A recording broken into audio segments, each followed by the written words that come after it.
Hey friends, welcome back to my channel. If you are new here, my name is Chelsea and we talk all things personal finance here in a way that is free of guilt and shame because nobody wants none of that. No, thank you.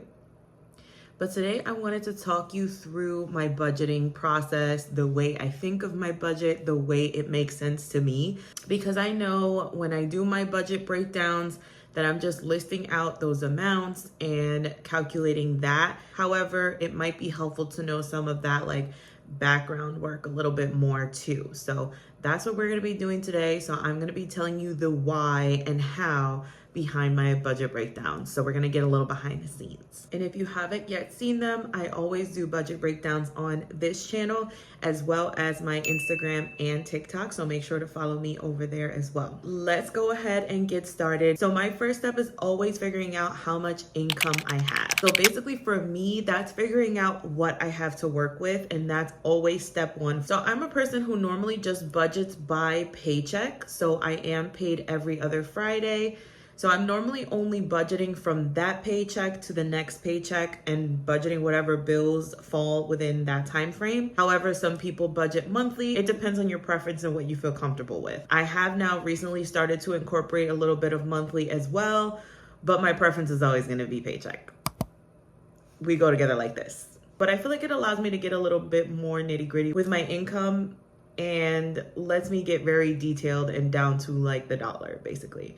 So anyways, we're starting off with income, and for me, that's normally my full-time job. So that's whatever money that is coming in for the time that you are looking at to budget. It can be your full-time job, part-time job, whatever income you have coming in. Sometimes people will include like if they are like maybe selling things online, or maybe if they're an entrepreneur or something like that, or they're self-employed, they include whatever amount that is on there. So for example, I sell my digital budget dashboard. So let's say I make like 5 sales of that. Then I would add that as my income as well, so that again, I know how much money that I have to work with. That's the first step for me always, because I can't budget bills, debt payments, anything like that if I don't know how much money is coming in. I don't know how much money I have to allocate to those things. The next step for me is always to work on allocating that money from my income section to my bills. My main goal is to try as hard as possible to make sure I can keep the roof over my head, I can pay the bills,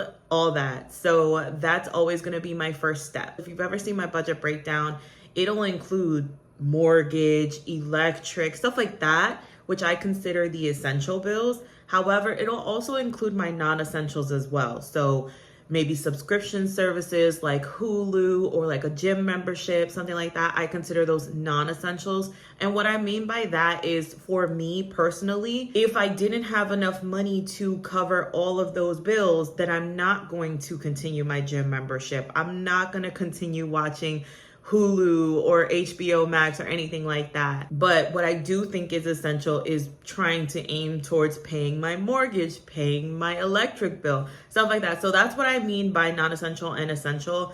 This is going to be very personal. It's going to depend on you and your situation and what you have going on, but that's what that means for me. But again, I try to tackle those bills first. Again, just trying to keep the roof over my head, just trying to make sure that my water's still on, and then I can move on to the other categories. So that is always going to be my step 2. I also want to add that any minimum payments on any debt accounts, so like a minimum payment on a credit card or a minimum payment on a car note, that would be something that I would touch on in the bill section as well. Like that would be considered essential, and I would try to make sure that I pay that before going on to any other categories. So next up is my expenses category, and you would think it would be, you know, sending extra money to credit cards or to my savings or something like that. My expenses category does come next. My expenses include spending money for that pay period. My expenses include grocery and toiletry money,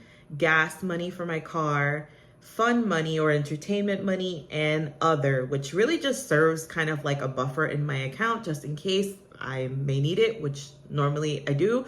But those are my expense categories. And why I move on to this after addressing my essential bills is because there's the groceries on there, there's the gas money on there, Now, again, you kind of need to prioritize, like, you know, if I am short, where am I going to be adjusting? And for me, in the expenses category, it's going to be the spending, it's going to be the fun, it's going to be the other. Whereas I would rather not flex too much on groceries and gas because those things are essential to me. But again, this may be different for you. You need to make sure to take that into account when you are thinking about your own situation. Normally, these numbers are the same for me every single pay period, depending on what's going on. If there's a lot more events, maybe I'll add a little bit more to fun and entertainment. If there's really not anything going on, I kind of keep it the same amounts each budget breakdown. The point is to not spend it all anyway, so that I can send some of that money maybe to a savings account, or maybe send it as an extra credit card payment to whatever credit card I'm working on paying off. It's very much on a case-by-case basis, or paycheck by paycheck basis, and it very much depends on what's going on in my life at that time. So those are my expenses. And then from here, I then move on to savings and debt. I then figure out what's the remaining money that I have left over, if I have any remaining money left over, and then I allocate that out to any savings accounts or make an extra debt payment. So normally some people will like aggressively go and pay extra money towards debt. Some people will be aggressively saving. I am not one of those people. I think I have commitment issues because I'm like, I don't know. I kind of want to do a little bit of both, and that's what works for me. So if you ever watch any of my budget breakdown videos, you'll know what I'm talking about, where like I'll send a little money towards my travel high yield savings account or sinking fund. And then I'll send a little bit of money towards my events high yield savings fund. And I'll send a little, so like, it's just a little bit here and there because I don't know, I have commitment issues. Like, I don't want to send all my money just to one thing, especially since I'm working on saving and paying off debt. So that's kind of what's going on for me. So whatever money I have left over after allocating my income towards all of that, I will then allocate towards savings funds. If I have a savings challenge, I'll try to do that as well.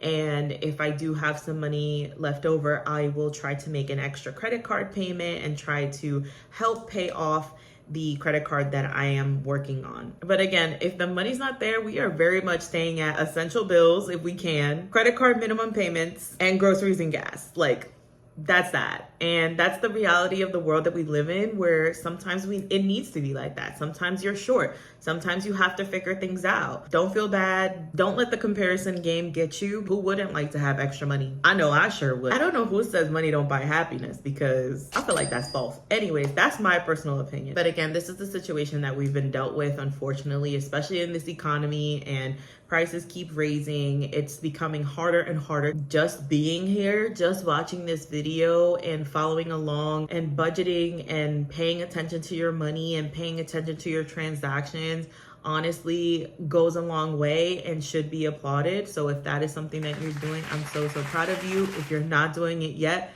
let's get started. I know it's scary, but at least if you have a good idea of what everything looks like, you're already moving in the right direction. So again, I want to applaud you for even watching this video and for even being curious about this. And it is hard, but I do believe in you. So to take it back to the main point of this video, because I love to segue, this is how my conversations go in real life. But just to take it back to the main point of this video, that's kind of the behind the scenes, the mindset that I have when I am budgeting my paycheck. So again, quick overview. First, figure out the income. Second, pay bills. Third is the expenses. Fourth is savings or any other extra debt payments. So that's the video. Please let me know if you have any questions. Also, let me know if you would change anything up, if you would change the order of anything. Yeah, I'm curious to know. Also, please make sure that you like, comment, and subscribe. And follow me on my other social media. It's Budget with Chelsey everywhere, basically. I am so proud of you. I hope you have an amazing day, and thank you so much for watching. Bye.